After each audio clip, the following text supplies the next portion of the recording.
Komisi Pemilihan Umum Kota Serang akan melakukan pemungutan suara ulang atau PSU di 4 tempat pemungutan suara atau TPS di Kota Serang pada 21 Februari 2024. PSU di Kota Serang atas rekomendasi Bawaslu Kota Serang ada 4 lokasi. Yang pertama di TPS 01 Kelurahan Banjarsari, Kecamatan Cipocok Jaya.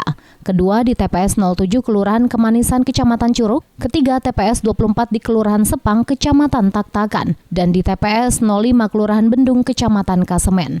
Penyebab PSU tersebut ada 2 macam. PSU di Kasemen dan Kecamatan Curug itu hanya surat suara DPRD Kota Serang yang di PSU-kan.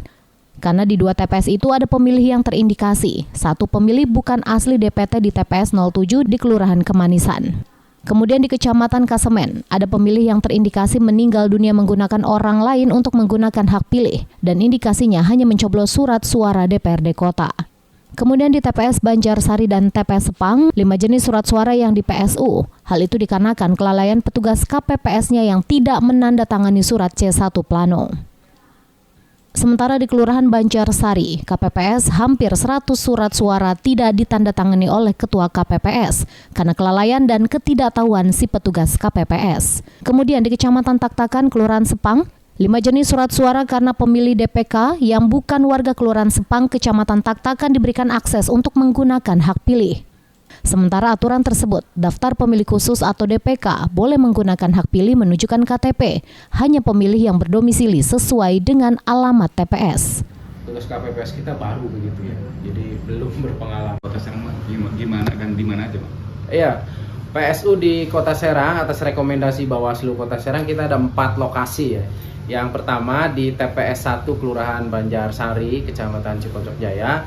Yang kedua di TPS 7 Kelurahan Kemanisan, Kecamatan Curug. Yang ketiga TPS 24 di Kelurahan Sepang, Kecamatan Taktakan. Dan yang terakhir di TPS 5 Kelurahan Bendung, Kecamatan Kasemen. Ada dua macam PSU di Kasemen dan di Kecamatan Curug. Itu hanya surat suara DPRD Kota yang di PSU-kan. Kelalaian atau keteledoran petugas KPPS karena ketidaktahuan petugas KPPS yang seharusnya ditandatangani namun tidak. Jika yang di Banjarsari itu kelalaian KPPS karena akibat kelalaian dan ketidaktahuan surat suara seharusnya ditandatangani oleh Ketua KPPS, malah dibiarkan tidak ditandatangani.